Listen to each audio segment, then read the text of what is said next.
curious what you thought when you went back and looked at the film. Is it like what you expected? Was it worse than you expected? Maybe did you come away, seeing things that left you optimistic?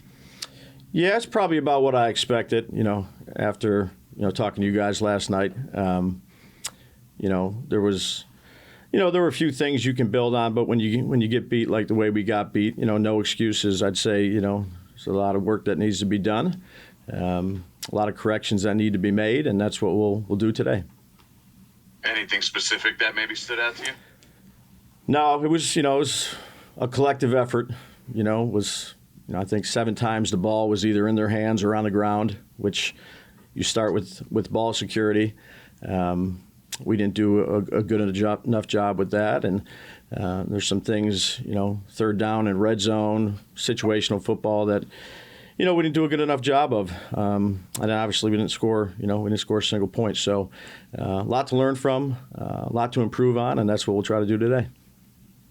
And you have any update on Andrew Thomas? I know he was possibly getting imaging today. Yeah, he is. I don't have it yet. Have it on Wednesday.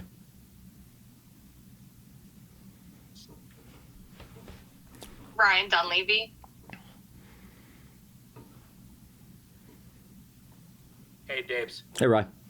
Hey. Last year, after week 1 to week 2, you made some pretty significant lineup changes. Kenny Galladay and Austin Calitro both went from playing 40-something snaps to less than 5 snaps, and it didn't seem like it was schematic since their roles were both minimized the rest of the year, too.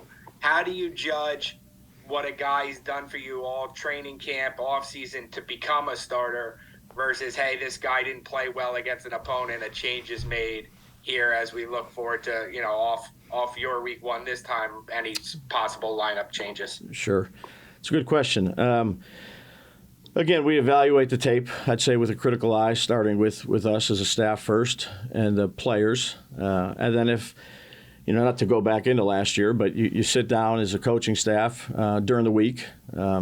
Obviously, you take into account what happened the previous game and, have difficult discussions if you need to have them, and then try to make the best decision you can for the team, based off of, you do look at performance in training camp, no question about it, but you also are real with performance in the game.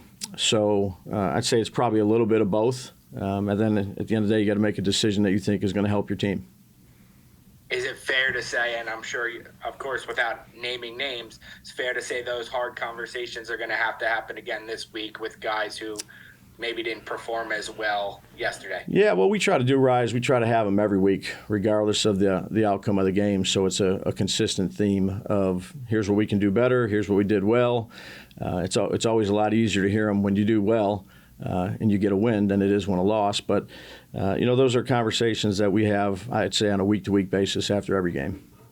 And then the last one, obviously so much was paid to your offensive line, but your pass rush didn't get any sacks or much pressure at all either. Do you chalk that up to the circumstances of the game and the score, or is that an area that draws your attention as needs to be much better? Well, I'd say every area, after a game like last night, every area is, we have to draw our attention to. But,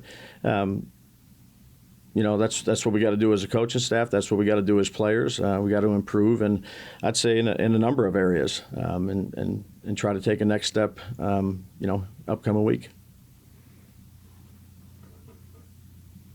Bob Brookover. Hey, Brian. Hey, Bob. I went back and looked at your coaching record for 23 years in the NFL, and I think this was your second worst loss you've ever taken as a coach, of any sort of coach. But my question is, what is the head coach? What do you think is their biggest responsibility after a game like that? I was looking at like the Patriots from your days there, and there were times where you guys got beat bad. I think Buffalo one year beat you 31-0, and the next week came back and won big. What did Bill do maybe that helps you now, or others that helped you? And what do you think your role trying to turn this around? Well, I'd say you take it for what it's worth. It was a poor performance. You learn from the things that you can learn from, and then you really got to get focused on the next week, Bob. Whether it was a win or a loss, it really has no effect on the next week. So your job is to be honest, to show them some of the things that we can do better as a team, whether it's staff, whether it's players, and then to get on to next week. Again, this is like I said, it's a humbling league, and 1 week, doesn't have much effect on the next week. Your preparation, your performance ultimately on Sunday or whenever that day is does. So, that's what we'll focus on. A lot to learn. Do our best to teach it, to learn from it, to go out there and have a good week of practice, and to get ready for the next week's opponent. Did you walk out of there last night saying, I know we're a lot better team than this? Yeah, I mean, I'd say, when you walk out after a game like that, there's a lot of emotion. You put so much, you put everything you got into it. And we didn't perform well, and that starts with me. So, there's a self-reflection, and then you watch the tape. You go through whether it's decisions, whether it's plays, whether it's techniques, and then you move on to the next week. And just this, did you sleep at all last night? Not a whole lot, no. Thanks. Yep. Paul Schwartz. Hey, Brian. Hey, Paul. Hey, a couple of things, piggybacking off that a little bit. Sure. You're going to strive for consistency, obviously, every week, and it's going to be you evaluate the tape. You're going to talk about what you did well, what you didn't do well.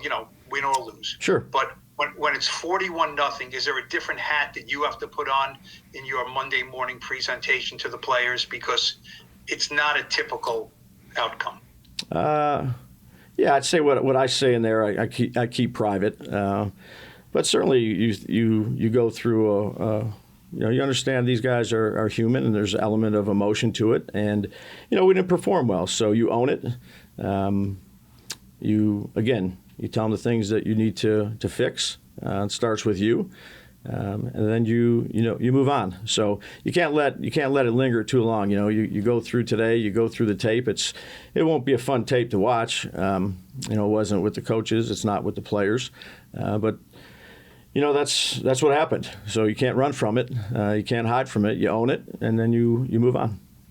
And where are you, Brian, as far as is there a fine line between, look, you're my guys and we're going to have to get better, versus we have other options if you are not performing? You know what I mean? I'd say we're all in this together, Paul. We've worked hard. Obviously, the results, were not good yesterday, but you keep your eye on the prize. You keep on grinding. You keep on working. And again, it's one game here. So if it was the other way around, it's still one game. I wish it was the other way around, but it wasn't. So you move on to the next week. Thank you, Brian. You got it. Kim Jones. Hey, James. Hey, Kim. How are you? Good. How you doing? I'm fine, thank you. I'm just wondering how tough it is to kind of deal with for lack of a better phrase, the idea that on both lines you really were manhandled, it seemed, last night. Yeah, I'd say we got to do a better job. And again, some of that is scheme, some of it is play, some of it is situation. It's hard to get into a rhythm when you feel like you're climbing a slippery slope, and that's what happened. We give a field goal up for a touchdown, and then we give up Saquon gets hit, that pops up, that's a touchdown, and we get the ball back, and we throw an interception on the minus side, and then we miss a field goal. So there was a slippery slope last night that we just I had to do a good job of getting them out of their way and getting them on to the next play. So that's what it was. Just one more, if I may, please. Sure. For the youngsters, the rookies in particular, that you're counting on for big roles. Yeah. Do you or does the rest of the staff, depending how you delegate, have to kind of check in with them after a game like this? Yeah, I'd say you try to check in with all your players. Again, this is the greatest team sport, and we didn't get it done yesterday. So we are committed to improving. but you have conversations not just with the rookies, but the veteran players too. Again, there's a lot of pride in that locker room from the people, and you have a game like that, from really top to bottom. It's it's not an easy thing, but you have to own it. It is what it is. Thank you. Yep. We'll take one more. Pat Leonard. Hey, Brian, just wondering if with Graham Gano getting x-rays, were they negative? And then is there a chance you're going to have to bring in a kicker for a workout, or is he fine? Yeah, no, I'd say that we're not there yet, Pat. He did. I don't have the results just yet. That'd be a Wednesday deal. And Deontay Banks, has he come out okay from the cramping? Yeah, it was really cramps. So, I think that's trending in the right direction.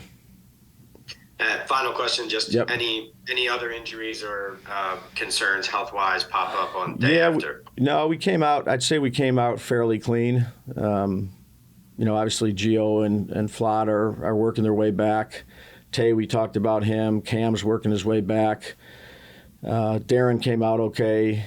Wandell is working his way back. And then waiting on Thomas and Matt Parrott got